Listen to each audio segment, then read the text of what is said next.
మంచు విష్ణు నుండి ప్రెస్టీజియస్ గా వస్తున్నటువంటి న్యూ మూవీ కన్నప్ప. ఈ మూవీ ఏప్రిల్ 25న రిలీజ్ కాబోతుంది. అయితే ఈ మూవీలో ప్రభాస్ నందీశ్వరుడు గా నటిస్తున్నాడు. ఇప్పటికే ఈ మూవీ క్యాస్ట్ ఫస్ట్ లుక్ లు ఒక్కొక్కటిగా రిలీజ్ అవుతూ ఉన్నాయి. ప్రభాస్ లుక్ ను అతి త్వరలోనే రిలీజ్ చేయబోతున్నారు. అయితే ప్రభాస్ కన్నప్ప సినిమాలో లాంగ్ డ్యూరేషన్ లో ఉండబోతున్నాడు. 20 నుండి 30 నిమిషాల పాటు ఉండబోతున్నట్టు తెలుస్తుంది.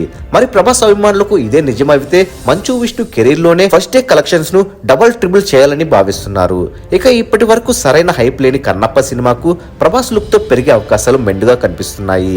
అందుకే మేకర్స్ కూడా ప్రభాస్ లుక్ ను లాస్ట్ లో రిలీజ్ చేయాలని భావిస్తున్నారు. మరి ప్రభాస్ 20 నిమిషాలు కన్నప్ప సినిమాలో ఉండటం ఎలా భావిస్తున్నారో కామెంట్ రూపంలో తెలియచేయండి. ఇక ప్రభాస్ నుండి 2025లో రిలీజ్ కాబోతున్నటువంటి మొదటి మూవీ కూడా ఇదే అవుతుంది. ఎందుకంటే రాజాసాబ్ ఏప్రిల్ 10న రిలీజ్ కావాల్సినప్పటికీ జూలైకి పోస్ట్ పోన్ అయ్యే అవకాశాలు కనిపిస్తున్నాయి. దీంతో ప్రభాస్ అభిమానులు కన్నప్ప సినిమాలో ప్రభాస్ ను చూడటానికి మక్కువ చూపే అవకాశాలు ఉన్నాయి. మరిన్నో ఇలాంటి టాలీవుడ్ లేటెస్ట్ అప్డేట్స్ ఎప్పటికప్పుడు తెలుసుకోవాలనుకుంటే తప్పకుండా మూవీ మహల్ ఛానల్ సబ్స్క్రైబ్ చేసుకుని బెల్ ఐకాన్ యాక్టివేట్ చేసుకోండి. ఈ వీడియో మీకు నచ్చినట్లయితే లైక్ షేర్ కామెంట్ చేసి మూవీ మహల్ ఛానల్ సపోర్ట్ చేయండి.